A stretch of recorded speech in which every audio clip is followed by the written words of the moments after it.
My name is Olivia Hart, and 3 days ago, my father did something I didn't know a son could do to his own father.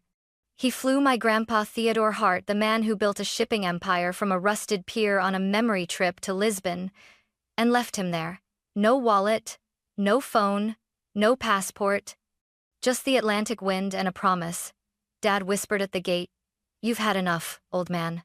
Dad thought he could come home, change the locks on Grandpa's Bellevue mansion, and start counting the money, my grandfather's money. But when Dad pushed open the front door, there was Grandpa, dry and smiling, his cane tapping once against the marble. "Oh, you're back," Grandpa said. "I have a surprise for you." The surprise? It would ruin my father's plan, expose the rot in our family, and force me to choose which blood to save. I thought I knew the answer. I didn't. Dad Richard Hart was all charming efficiency at SeaTac, the kind of man who could talk a gate agent into rearranging the weather. "One last trip before we do your study, Pop," he said, squeezing Grandpa's shoulder. "You'll love Lisbon, the azulejos, the sardines." He winked at me. "We'll bring back recipes." I didn't trust that wink. I hadn't trusted many of Dad's winks since Mom died. On our connection through JFK, Grandpa napped with his hat over his eyes while I texted Maya, my best friend and a junior associate at Lytton and Ames. "If Dad moves Grandpa's accounts while they're abroad, can a bank freeze be undone?" She responded with a waving off emoji. "And stop catastrophizing, Liv.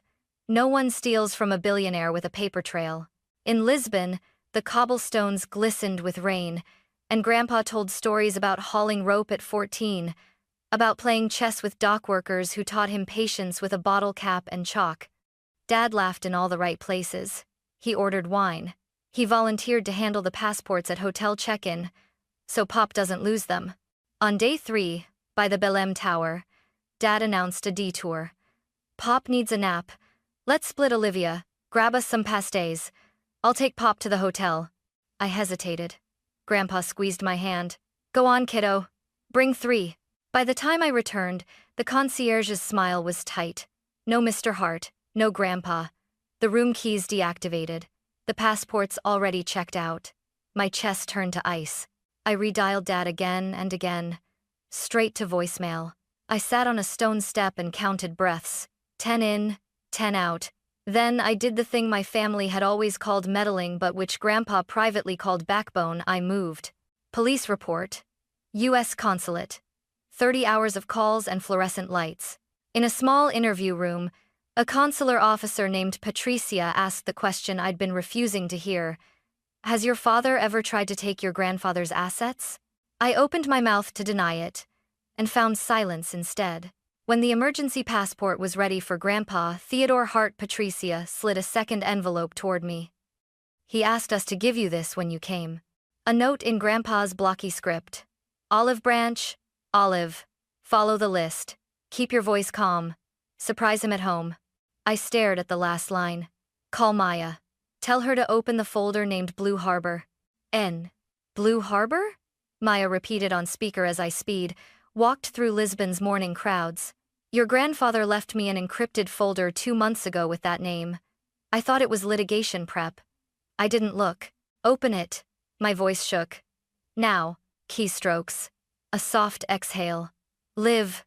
Wow." "What?" "A sting." She lowered her voice. "Your grandfather anticipated a deed of gift push. He recorded meetings with Greg Sloan, that notary Dad uses for hush-hush estate tune-ups.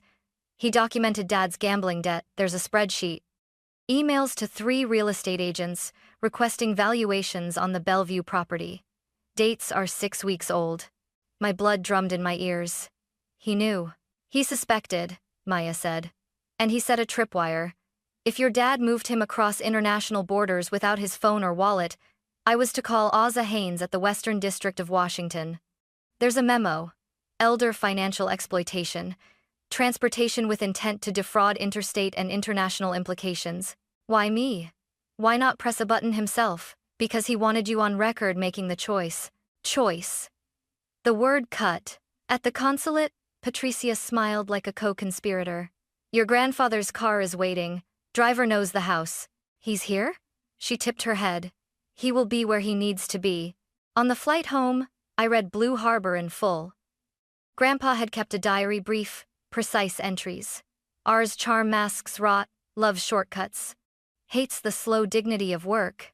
He'd captured Dad on audio coaxing him to sign a medical update on a laptop at a Starbucks. The same Starbucks where, Blue Harbor noted, Sloan notarized the deed. For $300 cash, off-site, no IDs photographed. Halfway over the Atlantic, Grandpa texted from a number tagged Pearl. Land, swap cars, enter through garden. He'll try the front first. Leave the door on latch, recording on. I typed back. What's the surprise? The typing bubble blinked. Then, justice. That's also mercy. The hardest kind. I slept for 20 minutes and dreamed of locks clicking, of chess pieces sliding across marble, of my father's face when the king tipped. Seattle rain greeted me at the curb, fragrant and cold. At the mansion, the camellias along the brick walk were still blooming, pink saucers nodding like gossipers. Inside, Grandpa stood in his navy cardigan, alive in a way he hadn't seemed in years. His eyes, pale as sea glass, gleamed. Olive. He hugged me hard, then leaned on his cane. Did Patricia give you the note? And the instruction to keep calm. I tried to smile. That used to be your line when I'd come home blazing. He chuckled. Blazing is sometimes necessary. Today, we bank the fire. We had 20 minutes. Security film was already rolling. Maya's firm had sent a tech to route all doorbell, interior cams and mics to a secure cloud. A locksmith named Frank, not Sloan, had swapped out the front and back locks at dawn. At 10:12 a.m., a silver BMW nosed into the drive. Dad climbed out in an immaculate charcoal coat. Aunt Claire, his sister, always lacquered, always humming with secondhand cruelty, slid out on the passenger side. My throat tightened. So it wasn't only theft, it was a family plan. Keys scraped the front lock. Once, twice. Harder. A curse. Footsteps to the back. The new deadbolt held. Silence. The doorbell. I nodded to Grandpa. He opened the door. Dad blinked at the sight. The grandfather he'd abandoned, dry and smiling. The granddaughter he thought too tender to choose. What, how? Oh, you're back, Grandpa said. I have a surprise for you. Dad tried on concern the way he tried on ties. We were sick, Pop. Food poisoning. We thought you'd... Enough, I said. Calm voice. Calm voice. If you use the word misunderstanding, I'm going to record over it with the truth. Aunt Claire lifted her chin. You don't speak to your father like that. Grandpa's cane tapped the marble. My house, Claire. My rules. I held up my phone so the tiny red recording dot caught the foyer light. Washington's a two-party consent state. I'm informing you both that this is recorded. Dad's mouth pinched. You can't lock a legal owner out of his property. About that, I said, and pointed to the console table where a neat stack of papers rested beneath a silver paperweight shaped like a tugboat. Motion to invalidate deed of gift on grounds of fraud and undue influence. Filed this morning. And here, I lifted another sheet, are copies of emails you sent to Sable Realty and Nordland Homes, asking for market analyses on this address before the alleged gift. Aunt Claire's lacquered composure cracked. Richard. Dad shot her a look that said shut up. Grandpa's voice softened, almost affectionate. Richard, when did you start hating the way I built things? Was it the first time I told you no? Dad's jaw didn't move, but his eyes flared. You never saw me. You saw labor, markets, ships. You saw a replacement for yourself. His voice rose. I brought you to Lisbon to remember who you were, and you punished me for it. Lisbon? I repeated. Where you took his passport and left. He shrugged a cheap spasm. He got home. Grandpa nodded. I did. And because I did, you get the mercy part. Dad actually laughed. Then 3 cars pulled in behind the BMW, 1 sedan, 1 SUV, 1 black Suburban that telegraphed prosecutors even in the rain. The foyer felt too large for its air. Assistant U.S. Attorney Haynes was younger than I'd expected, sharp-eyed, efficient. She flashed credentials, introduced the King County detective accompanying her, and then politely, almost gently asked Dad and Aunt Claire to remain in the foyer while she served paperwork. Mr. Hart, Haynes said to Grandpa. Per your counsel's request and our preliminary review of the recordings in Blue Harbor, we're here to preserve evidence. No arrests today. We'll take statements. We'll collect the Sloan notary files. She glanced at Dad. And we'll advise everyone present about exposure. Exposure? Aunt Claire repeated, as if the word were a foreign currency. Elder financial exploitation, attempted fraud, international abandonment with intent to defraud. Haynes's tone never rose. At minimum. Dad shifted into his other suit, the litigators. You have no proof. Grandpa tapped the cane against marble. Open the study, he told me. In we went.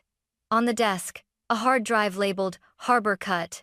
Haynes Tech plugged it into a laptop. Video flickered up. Starbucks chatter, the swoosh of steamed milk, Dad's voice. It's a medical update. Standard boilerplate. Just sign there, Pop. Then Sloan, counting out cash, muttering something about off-site convenience. Aunt Claire paled, visible shades. Haynes didn't crow. She simply nodded, time-stamped, logged. We'll need the Sable and Nordland emails too. Printed, Maya said from the doorway, damp hair curling in the rain. She crossed and set a second stack on the desk. Marked as exhibits A through F. Dad stared at me like I'd grown gills. You brought in the feds? Grandpa did, I said. I made a choice to follow through. He snorted. Of course you did. You were always his little deputy. Something in my chest wanted to snap. Calm voice. Calm voice. I'm your daughter, and you left your father to be disappeared. Don't confuse love of justice with treachery. Haynes closed the laptop. We'll finish the evidentiary collection, then leave you to your civil process. Mr. Hart? To Grandpa. Your counsel asked me to deliver the other set of documents personally. Grandpa took an envelope, weighed it in his palm like a fisherman deciding if a catch was worth keeping. Then he slid it across the desk to Dad. Dad opened it. Read. Blinked. Read again. This is irrevocable charitable trust, Grandpa said softly. The Bellevue mansion, the island cabin, the marina stake. I've transferred all real property to the Hart Foundation for Maritime Scholarships. I remain grantor with a life estate. When I die, Olivia becomes trustee. Aunt Claire swore, then bit it off. Dad's voice was a rasp. You'd rather give it to strangers than your blood. They won't abandon me in a foreign country, Grandpa said. And they'll remember their debt to the sea. Dad's hands crumpled the envelope's edge. I'll contest.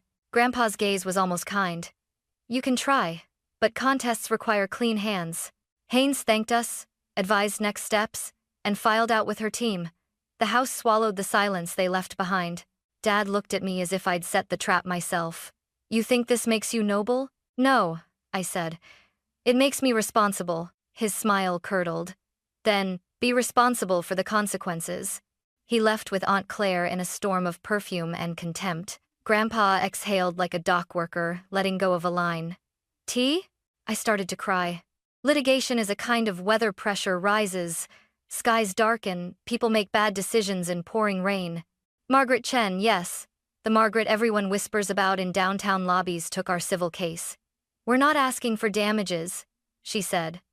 We're asking for certainty. She filed for a temporary restraining order enjoining Dad from entering the property, liquidating heirlooms, or contacting house staff. Dad hired Robert Michaels, who liked Latin and theatrical pauses. He painted Grandpa as a mercurial patriarch, me as a granddaughter with outsized influence, and the trust as a selfish end, run around filial duty. On social media, Aunt Claire posted a carefully vague plea. When elders are manipulated, families suffer. Comments bloomed like mildew. We turned the guest room into a war room. Timelines on poster board, email strings tabbed, receipts in plastic sleeves. The Blue Harbor Drive sat like a beating heart in the center. Every night, I wrote a page in a cheap notebook. What we had, what we feared, what I wished I could say to my father that didn't sound like a knife. Grandpa cooked. He moved slowly, stirring soups, baking biscuits too salty, telling me stories I thought I'd heard but now heard right. I used to think that money made men decent, he said, setting a bowl in front of me. It doesn't. It makes them louder. Do you regret the trust? He considered. No. I regret not teaching your father the difference between inheritance and legacy. Is there a difference? An inheritance is something you get, he said. A legacy is something you become. I tucked that sentence away like a bandage. I had a feeling I'd need it. King County Superior Court, Department 12. Mahogany, flags, fluorescent hum. Dad wouldn't look at me. Aunt Claire wore a pale suit like frosted bone. Our row was a small Navy river. Grandpa, me, Maya, Margaret, our paralegal with a neat bob and 1,000 tabs open. Michael stood crisp and cutting. Opposing counsel will wave around Starbucks videos and trust documents prepared under duress. He gestured toward Grandpa without quite pointing. But we asked the court to see through the melodrama. A deed is a deed. Margaret, no theatrics, no Latin. A deed, procured by deceit, is not a deed. The evidence shows misrepresentation, improper notarization, premeditated valuation requests, and an international abandonment designed to create possession. This is not melodrama, it is pattern. We called Sloan first. He smelled like nervous cologne. Under oath, his story wobbled. Mr. Hart Richards said his father had mobility issues. Margaret's eyebrows rose. And did he? Well, he did walk in under his own power. How much did Mr. Hart pay you? $300. Standard? No. Standard is $25. Margaret didn't smile. Thank you. Michael's cross-examined into fog, but the Starbucks hiss and the cash counted spoke for themselves. Then my testimony. Hands on wood. Oath thick on my tongue. Margaret walked me through Lisbon, the concierge's tight smile, Patricia's tidy files. She asked what Blue Harbor felt like when I opened it. I didn't say, like betrayal wrapped in love. I said, like clarity. Michaels tried to pin me to my father. You dislike him. I love him, I said, and watched him flinch. That's why this hurts. And yet you invited federal involvement? I honored my grandfather's instruction. I made a report when I believed a crime occurred. Calm voice. Calm voice. Dad took the stand. Michaels softened his tone. Mr. Hart, why Lisbon? Dad baritoned. He loves the ocean. I wanted to give him memories. And the deed? His idea. He wanted to secure my future. Margaret approached like a tide coming in. Mr. Hart, which came first, the valuation emails to 3 realtors, or the alleged gift? He hesitated. I don't recall. Exhibit D shows your request to Sable Realty, dated March 3. The deed you claim as a gift is dated March 26. Correct? He stared at the page. Yes. And you told a notary your father had mobility issues. That was a misunderstanding. She slid a transcript across the rail. And in Lisbon, who possessed your father's passports? He pressed his lips thin. I did. When you left the hotel, where were those passports? On me. On you. Margaret repeated quietly, like an undertaker laying a lily. No further questions. I waited for anger to feel like victory. It did not. The judge, Honorable Patricia Morrison, leaned forward. I will rule on the deed. As to the trust, absent evidence of incapacity or undue influence, she looked at me briefly. This court sees a valid charitable instrument. Arguments about filial duty belong at dinner tables, not in equity. Michaels objected. His objection went nowhere. Judge Morrison's ruling on the deed was short and devastating. Deed void for fraud and undue influence. Possession remains with Theodore Hart. Defendant is restrained from the premises absent invitation. The gavel sounded like a dock cleat catching rope. Dad exhaled a ragged breath, through a smile that wasn't a smile. He did not look at me as he left. I thought the surprise had been the trust, the elegant checkmate that saved the board, but Grandpa had left one more gift piece face down. 2 nights after the ruling, he called me into the study and handed me a ship's log bound in cracked leather. Turn to the last page. In Grandpa's small, patient script, if Richard ever tries to take what isn't his, give him the thing he thinks he wants. Give him the company. I blinked. Grandpa, what? He smiled, melancholy and bright. He wanted the house and the shine. He never wanted the work, so I gave him the work. The next morning, our family convened at Hart Maritime headquarters. Council, board members with windburned faces. Dad walked in late, bristling. What fresh theater is this? Grandpa set a folder in front of him. The CEO seat, he said. If you want a legacy, build one. And Dad laughed, then stopped when he saw the paperwork. Interim CEO of a company held together with dock lines, union contracts, insurance audits, Coast Guard inspections, fuel hedges, aging hulls, razor-thin margins, and a cash position that looked less like a treasure chest and more like a sailor's wallet after shore leave. You made it look bad, he said. It is hard, Grandpa said. It always was. I hid the strain so you could learn love before labor. You learned contempt instead. Dad shoved the papers away. I won't be tested like a child. Then stop acting like one. Grandpa's voice gentled. Here is the mercy, Richard. Take the job for 6 months with a union mentor and a compliance monitor. Earn a salary. Pay down your debt. Prove you can keep men safe in weather. Dad stared at the floor. Is this what you call love? It's what I call hope. He didn't answer. He took the folder and left. For 6 months, the company taught him humility, one thin paycheck at a time. He missed meetings, learned not to miss them, barked at a captain, learned to listen, tried to cut maintenance, watched the compliance monitor shake her head until he stopped. He paid down 2 cards. He stopped gambling. He didn't text me. At Thanksgiving, he came to the mansion and stood on the porch like a kid, asking if he could come back inside after breaking a window. I can't undo Lisbon, he said. But I can try to be a man your grandfather would hire. I held the door open and did not step aside. You burned the bridge, I said. You can cross it anyway, on your knees. He nodded once and did. Not literally. But I saw the apology drop his shoulders. I saw the work click into place where a shortcut used to sit. Sometimes mercy is the hardest justice. Grandpa and I planted winter pansies along the walk, our breath clouding in the air. The trust papers were finalized. The restraining order became a quiet boundary. The company list started showing Dad's name with fewer red flags and more green check marks.